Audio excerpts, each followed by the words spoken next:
Now that Donald Trump has been sworn into office, his new administration has scrubbed WhiteHouse.gov and replaced some of what the Obama administration had with its own policies. Now, some of the notable things to mention include what he has decided to take out. Okay, so let's talk about that a little bit.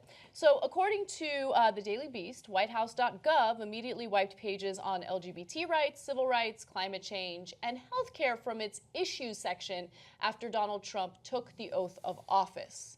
Now, it did get replaced. The page on climate change was replaced with a page entitled An America First Energy Plan that ignores climate change entirely and says President Trump is committed to eliminating harmful and unnecessary policies such as the Climate Action Plan and the Waters of the U.S. Rule. Now, essentially what he's planning on doing is drilling. He believes that there's untapped oil here in the United States, and as a result, we should drill, baby, drill. And of course, that is a huge handout to the oil companies. Which is unsurprising with Rex Tillerson in his administration. I was just about to grill you on this, Anna. What evidence do you have that he's in favor of the oil companies? Yeah. I heard he had lunch one time with the guy's his secretary. Yeah. The CEO of ExxonMobil is his nominee for Secretary of State. Gee, I wonder if he's in bed with the oil companies. I can't quite tell. I can't quite figure it out. And it turns out they don't care about climate change in his administration. Color me surprised. So what did he replace the civil rights content with? The page on civil rights was replaced with a page entitled Standing Up for Our Law Enforcement Community that replaces concerns with how police act with a demand for more cops. It also points to predominantly black inner cities as shooting galleries. In fact, there's some misinformation on that page.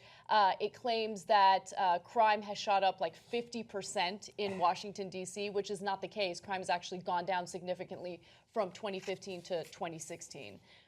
So a little bit of fear-mongering, a little bit of misinformation, and beefing up our militarized state. So two things about that.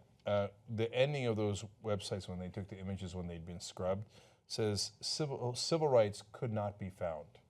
Okay, and I think that's a pretty accurate depiction of what's going to happen, unfortunately, in the Trump administration. I think that lie about the Washington crime going up 50%. Look, in the old days, conservatives would bother to pay a lot of money to a think tank who would manipulate the numbers to come up with something that looked right because you cherry pick things. Now Trump in the fact-free world is like, skip all that. Just say that crime went up 50%. But it didn't. Who cares? Well, I think that Trump is exploiting something that we suspected for a while, and it makes me sad to know that it's true, but Americans don't fact check. I mean, and the funny thing is, when we talk about stories on this show, I remember when I first started at TYT and I would make statements, and that was when I learned the difference between, anecdotal evidence, which means nothing, and actual trends and patterns and research on broader issues. And so now I'm like very careful with the type of evidence we present. I make sure to fact check that evidence so it's not, stats that have been manipulated in a way to tell a story that's not true. Like, all of that stuff is so important to me. But I realized during this election especially that there are a lot of Americans that just take things at face value, that just want to believe what one person says, and they don't care if someone comes at them with evidence to the contrary. Just real quick, on the establishment media and how they handle that. The other day, Donald Trump says John Lewis's district is a mess, and it's crime-ridden and all that. And so Jake Tapper's way of dealing with that is, he reads a tweet, and I thought, and I'm screaming at the TV, and I knew we were going to do this segment on Monday because it was over the weekend. I'm like, check the numbers. Is it crime-ridden? Is it a mess? Is it on fire? Yeah. You've got a million people in the building. Put one producer on checking the numbers. No.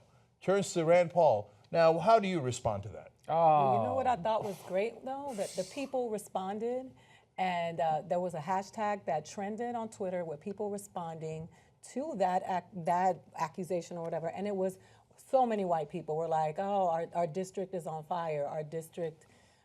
It was just hilarious. But I just want to say one thing. I watched today, and it looked like the movie said, that's the most Botox I've ever seen at an inauguration. It looked like a scene from The Purge, like the latest Purge. It was just like, wow.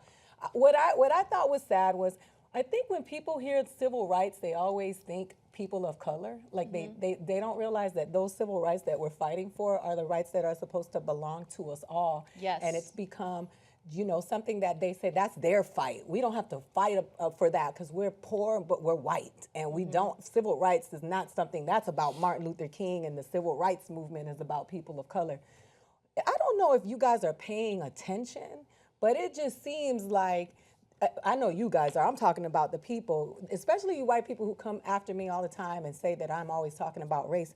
I'm talking about you too, you poor white people. I don't know if you've noticed this takedown is going to affect us all. Not just, if you took a look at what happened today, that was elitism at its best. And it does not include me and you.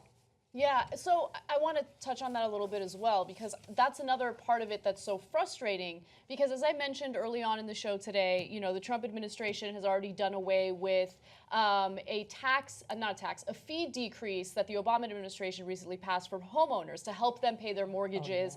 And it's just a little bit of a savings. Trump administration got rid of it immediately as soon as he was sworn into office.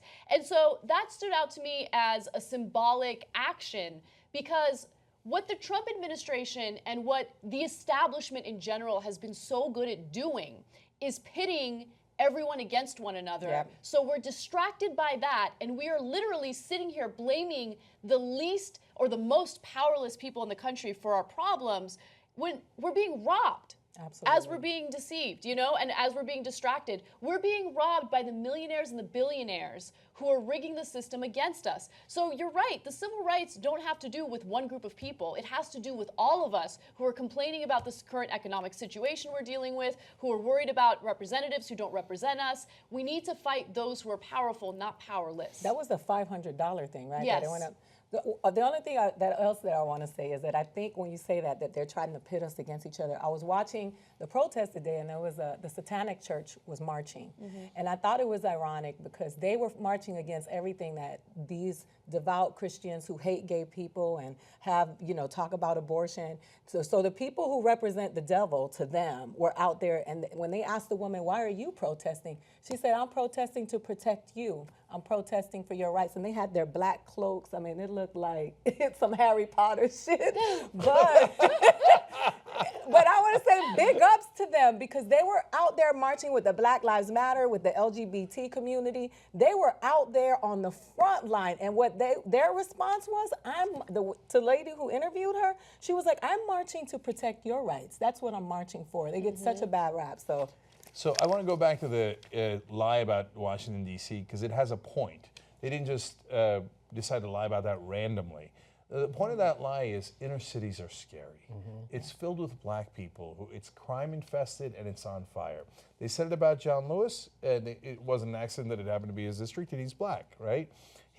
Trump didn't do any research on John Lewis's district. He's just like, you're black. You represent Atlanta, fire, crime. Right? Washington, D.C., crime, 50% up. It's not. I don't care. It actually went down. I don't care. Because the point isn't being accurate. The point is to scare people into thinking there's somebody in a worse situation than you, and it's black people, and they're in the cities, and they're going to come to get you. Don't worry, Daddy will protect you. Okay? Now, meanwhile, Daddy just stole your lunch money. As Anna pointed out, now you're going to have to pay more for your mortgage. He did that on day one. First thing he did was screw over all Americans of all races. But meanwhile, he's got you in a panic about, oh my God, the blacks in the inner cities, right? So that's what happened. And you mentioned the purge, Aida. It's another story out today. He literally took the line from the purge, which was, I think it's "Keep America Safe." That's the tagline for the movie. And Trump, a couple of days ago, when talking about his re-election, well, I'll see you in 2020. Anyway, said, oh, I got a great idea. I wasn't going to say this until the campaign, but it's too good, man, and we should trademark it. Keep America safe. Same line as the purge. And Donald, that's not a great line. That's the most mediocre line I've ever heard. The guy thinks he's clever because he's got nothing but sycophants around him going, oh yeah, Donnie, you got him again.